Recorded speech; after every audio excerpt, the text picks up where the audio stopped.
Hi hello my dear friends, నా పేరు జోజీ బాబు.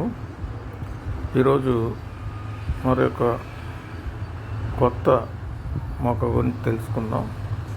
ఇది కూడా మెడిసినల్ ప్లాంటే. ఇది కూడా నియర్లీ థ్రెటెండ్ స్పీసీస్. సో మనం నేర్చుకుంటున్న ప్రతి మొక్కలో కూడా ఔషధ లక్షణాలు ఉన్నాయి. అలాగే ఈ మొక్కల్లో అంతరించిపోతున్నటువంటి మొక్కల గురించి మాత్రమే మనం తెలుసుకుంటున్నాం. కొన్నిసార్లు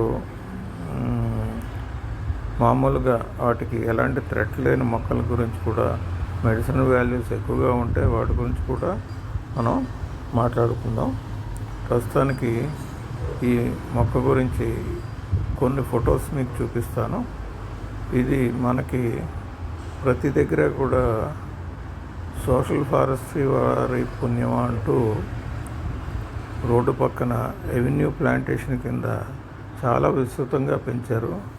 ఆ పీరియడ్లో 10 years పాటు ఈ మొక్కని చాలా బాగా వ్యాప్తి చేయించారు. సో ఇదే కంటిన్యూ చేయాల్సిన అవసరం ఉంది. ఎందుకంటే ఇవి కొన్ని ప్రాంతాల్లో ఇవి అంతరించిపోయేది దగ్గరలో ఉన్నాయి కాబట్టి మనం వాటి యొక్క విత్తనాలని బాగా వ్యాప్తి చేయాలి, మొక్కల్ని బాగా వ్యాప్తి చేయాలి.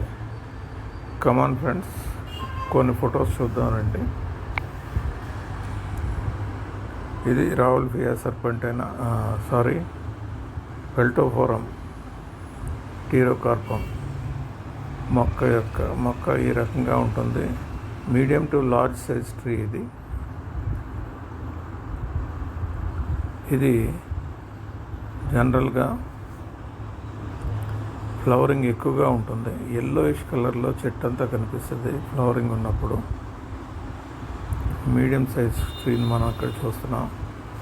క్రౌన్ చాలా వైడ్గా ఉంటుంది. ఈ రకంగా పెల్టోఫోరం చెట్టు ఈ రకంగా కనిపిస్తాయి. దాని ఆకులు చూస్తే ముదురు ఆకుపచ్చ రంగులో ఉండి దళసరిగా ఉండి దాదాపుగా ఉసిరాకుల్లాగా మనకి చింతాకుల్లాగా కనిపిస్తాయి. ఆల్టర్నేట్ వెయిన్స్ పైన ఇవి పిన్నెట్ లీవ్స్ ఉంటాయి. లీఫ్లెట్లు ఆపోజిట్గా ఉండి 10 నుంచి 15 జతల వరకు కొమ్మ మీద కనిపిస్తూ ఉంటాయి. ఈ రకంగా 10-15 జతల లీఫ్లెట్స్ మనకి బ్రాంచెస్ మీద కనిపిస్తాయి. చిన్నటి ఆకులతో చక్కగా డార్క్ గ్రీన్ కలర్లో ఉన్నటువంటి ఆకులతో ఉంటుంది. ఆకులు ఈ రకంగా ఏర్పాటు అయి ఉంటాయి. కాండం ఇది బ్రౌన్ కలర్లో ఉండి నేరేడు మరియు కానుగ బెరడులాగా ఉంటుంది. ఇంకో కానుగ చెట్టు బెరడులాగా ఉంటుంది. ముదర చెట్టుకి వచ్చే బెరడు ఈ రకంగా స్ట్రైట్గా స్ట్రీక్స్ ఫార్మ్ అయ్యి ఆ బెరడు చిన్న ముక్కలుగా ఊడి పడిపోతూ ఉంటుంది. మెచ్యూర్డ్ బెరడు. ఫ్లవర్స్ ఎల్లో కలర్లో ఉండి ఈ రకంగా ఉంటాయి. వీటి కాయలు చిన్నగా కాండం మీద ఈ స్పైక్ మీద కనిపిస్తూ ఉంటాయి. చూసారా, గుత్తులుగా ఎల్లోయిష్ ఫ్లవర్స్ మనకి చూడొచ్చు. స్పైక్ ఆకారంలో ఉన్నటువంటి ఈ మొగ్గలు పువ్వులు మనం చూడొచ్చు.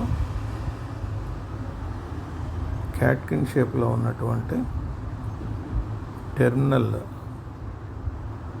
కొమ్మల చివరి భాగంలో క్యాట్కిన్ షేప్లో ఫ్లవర్స్ ఈ రకంగా దర్శనమిస్తాయి. ఒత్తుగా ఉంటాయి ఫ్లవర్స్,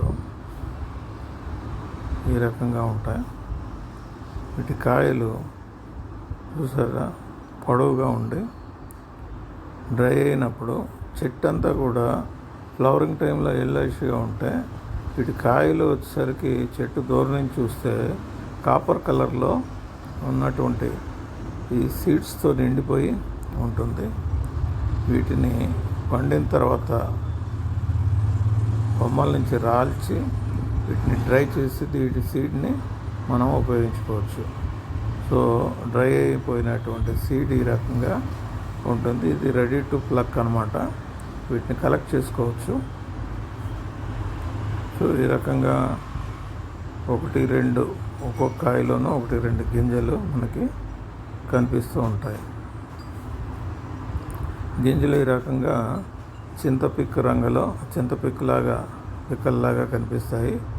బట్ కాఫీ బ్రౌన్ కలర్లో ఇవి ఉన్నటువంటి సీడ్ ఈ రకంగా ఉంటుంది. సీడ్ కలెక్షన్ చేసిన తర్వాత ఈ రకంగా ఉంటుంది. కొన్ని సీడ్స్ ఈ రకంగా కూడా మనకి కనిపిస్తూ ఉంటాయి. సో ఈ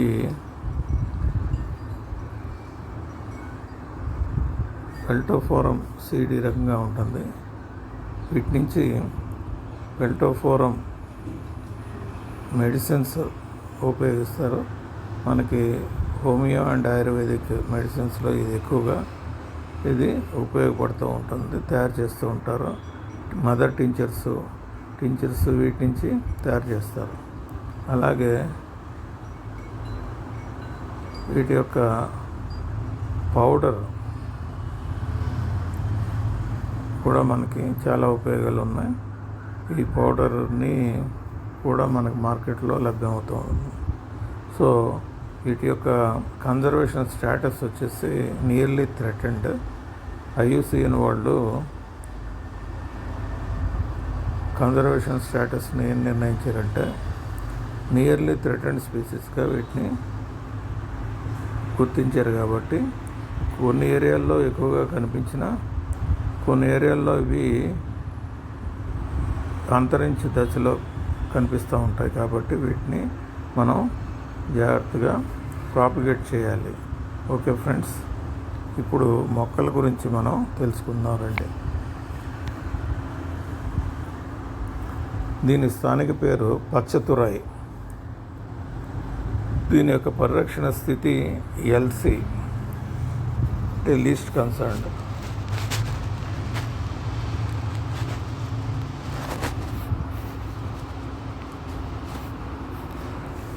స్థానిక పేరు పచ్చతురాయి. దీని పరిరక్షణ స్థితి లీస్ట్ కన్సర్న్డ్. ఈ జాతి దాదాపుగా బెదిరింపు జాతులుగా వర్గీకరించబడింది. కాబట్టి మనం సోషల్ ఫారెస్ట్రీ నర్సరీస్తో పాటు ప్రైవేట్ నర్సరీస్లో కూడా ఈ విత్తనాలని విరాళంగా ఇవ్వటం ద్వారా పెద్ద ఎత్తున మొక్కల్ని పెంచి మళ్ళీ ప్రజల చేత నాటించి ప్రచారం చేయాలి. పెల్టోఫోరం స్టీరోకార్పం యొక్క పరీక్షణ స్థితి గురించి ఎక్కువ సమాచారం లేదు. దీన్ని కాపర్ పాడ్ లేదా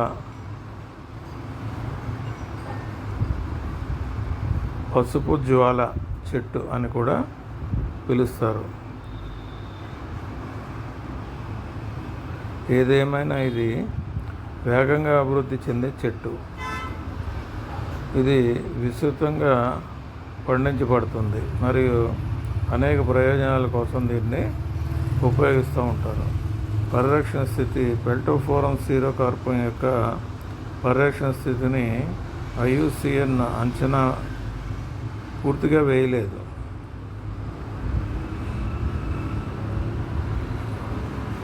వీటి యొక్క పరిరక్షణ స్థితి గురించి ప్రస్తుతానికి అందుబాటులో తగినంత సమాచారం లేదని IUCN వాళ్ళు తెలియజేస్తున్నారు. ఈ చెట్టు యొక్క ఉపయోగాల గురించి కాపర్ పాడ్ బంజరు భూముల్లో ఎఫారెస్టేషన్ కోసం ఉపయోగించబడుతుంది. ఇది ఎవెన్యూ మొక్కగా కూడా ఉపయోగించబడుతుంది. బెరడు రంగులు మారుతూ రంగులను తయారు చేయడానికి ఉపయోగిస్తూ ఉంటారు వీటి యొక్క బెరడ్ని. కలపని భవన నిర్మాణాల్లో, పడవల నిర్మాణాల్లో, క్యాబినెట్లు తయారు చేయడానికి వాడుతూ ఉంటారు. ఆకుల్ని పశుగ్రాసంగా కూడా ఉపయోగిస్తారు. కలపను ఇంధనంగా కూడా ఉపయోగిస్తారు. చెట్లను ఎవెన్యూ ప్లాంటేషన్గా మరియు అలంకార ప్రయోజనాల కోసం ఉపయోగిస్తారు. ఇతర సమాచారం ఎలా ఉందంటే, రాగి పాట్స్ ఒక ఆకు రాల్చే చెట్టు. ఇది 15 to 24 మీటర్ల వరకు పొడవు వరకు పెరుగుతుంది. దీన్ని నారింజ పసుపు సువాసన గల పువ్వులు ఇస్తూ ఉంటాయి. ఇది దాని సహజ పంపిణీ ప్రాంతాల్లో అలాగే ప్రపంచంలో ఇతర ప్రాంతాల్లో కూడా విస్తృతంగా పండిస్తారు. దీని యొక్క వైద్య ఉపయోగాలు పెల్టోఫోరం స్టీరోకార్పం, పసుపు ఫ్లేమ్ చెట్టు అని కూడా పిలుస్తారు. అనేక సాంప్రదాయక మందుల్లో కూడా దీన్ని ఉపయోగిస్తారు. వీటి యొక్క ఉపయోగించే భాగాలు ఏంటంటే, ఆకులు చర్మ వ్యాధులకి చికిత్స కొరకు వాడతారు. కాండం టూత్ పౌడర్లు తయారు చేయడానికి, కండరాల నొప్పుల కోసం కషాయాలు తయారు చేయడానికి ఉపయోగిస్తారు. పువ్వులు కండరాల నొప్పులకి, కంటి సమస్యలకి ఉపయోగిస్తారు. పండ్లు ఔషధంగా వాడతారు. బెరడు విరోచనాలకి, టూత్ పౌడర్ తయారీకి, కంటి వ్యాధులకి, కండరాల నొప్పులకి మందులు తయారు చేయడానికి వాడుతూ ఉంటారు. అలాగే ఔషధ ఉపయోగాలు ఏమున్నాయంటే, చర్మ వ్యాధులు, రింగ్ వార్మ్స్ మరియు ఇతర చర్మ రుగ్మతలతో సహా చర్మ వ్యాధులు చికిత్స చేయడానికి ఇది బాగా ఉపయోగపడుతుంది. పేగు రుగ్మతలు, విరోచనాలు సమస్యలు, అలాగే ఇతర సమస్యలకు కూడా ఇది వాడుతూ ఉంటారు. నొప్పి నివారణ, బెణుకులు, గాయాలు మరియు ప్రసవం తర్వాత వచ్చే నొప్పులు మరియు వాపుల నుండి ఉపశమనం పొందడానికి ఉపయోగిస్తారు. కంటి సమస్యలకి, ఇబ్బందులకి ఈ ఔషధం ఉపయోగిస్తారు. కండరాల నొప్పుల గురించి మనం తెలుసుకున్నాము. వాటిని వాడతారు. మొటిమలు చికిత్స చేయడానికి కూడా మెడిసిన్స్లో, క్రీమ్స్లో ఇవి ఉపయోగిస్తారు. క్యాన్సర్ చికిత్స కూడా దీన్ని మందుగా వాడతారు. తర్వాత ఇతర ఉపయోగాలు ఏమున్నాయంటే, అలంకార మొక్కగా దీన్ని పెంచుకుంటారు. అలాగే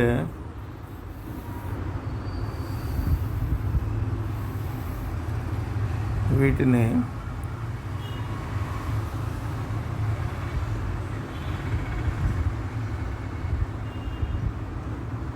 చాలా వరకు నత్రజని ఫిక్సింగ్ చేసే చెట్లుగా కూడా ఉపయోగిస్తూ ఎవెన్యూ ప్లాంటేషన్స్గా కూడా ఉపయోగిస్తారు. మార్కెట్ లభ్యత పెల్టోఫోరం స్టీరోకార్పం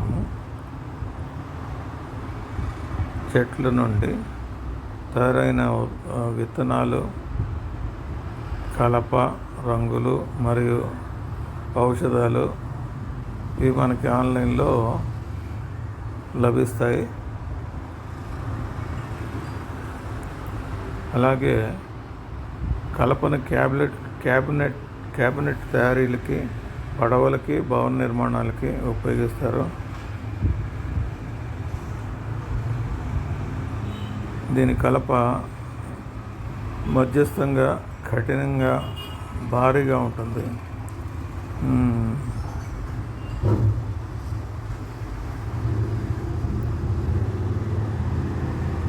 సో రంగుల తయారీలో ఈ చెట్టు బెరడుని ఉపయోగిస్తారు. మరియు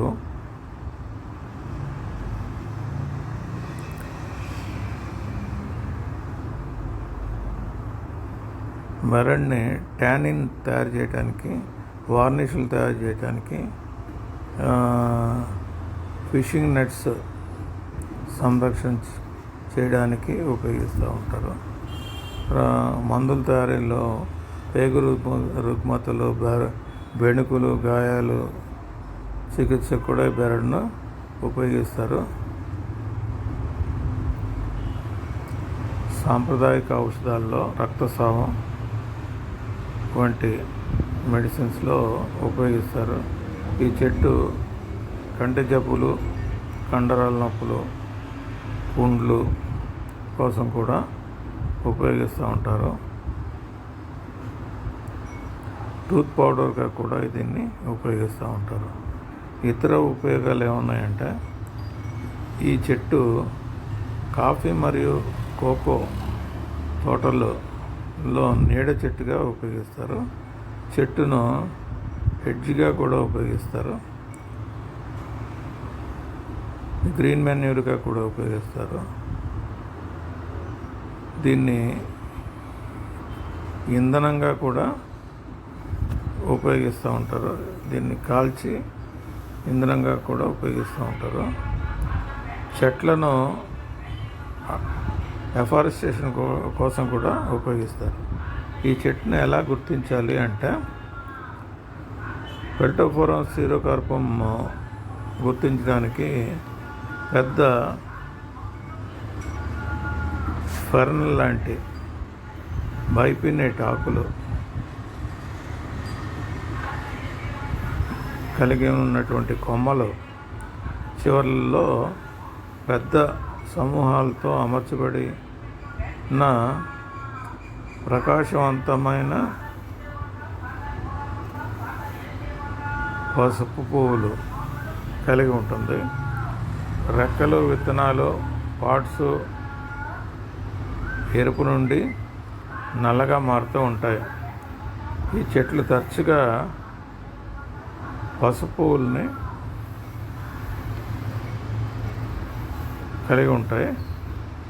విత్తన పార్ట్స్ కారణంగా పసుపు జ్వాల చెట్టు లేదా కాపర్ పాట్ ట్రీ అని కూడా దీన్ని పిలుస్తారు. కీలక లక్షణాలు: ఆకులు బైపిన్నెట్ అంటే అవి ఒక ప్రధాన కాండం మీద బహుళ చిన్న కరపత్రాలుగా విభజించి ఉంటాయి. ప్రతి కరపత్రం ఓవలాకారంలో ఉంటుంది. పువ్వులు ప్రకాశవంతమైన పసుపు రంగు కలిగి కొమ్మల చివర్లో పెద్ద టెర్మినల్ పానికిల్స్ పూల సమూహాలతో క్లస్టర్లుగా సువాసన కలిగిన పువ్వుల్ని ఇస్తాయి.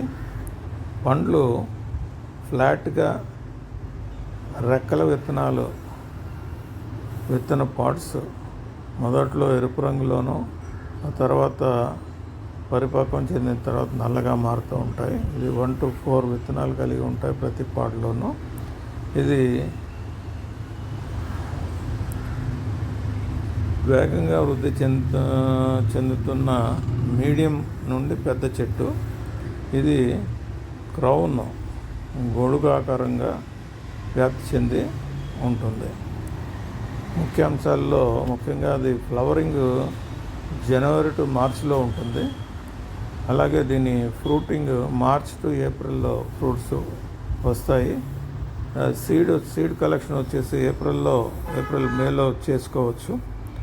అలాగే సీడ్ వైబిలిటీ వచ్చేసి అప్ టు 1 ఇయర్ పాటు వైబిలిటీ ఉంటుంది. కాబట్టి ఈ కలెక్ట్ చేసి ఎండబెట్టిన సీడ్ని విత్తనాలని వెంటనే సోషల్ ఫారెస్ట్రీ నర్సరీస్ కానీ ప్రైవేట్ నర్సరీస్లో కానీ వృద్ధి చెందించి మొక్కలు తయారు చేసి వాటిని రెవెన్యూ ప్లాంటేషన్స్గా కానీ ఆర్నమెంటల్ ప్లాంట్గా కానీ ఎఫారెస్టేషన్ పర్పస్ కానీ వాడుకోవచ్చు.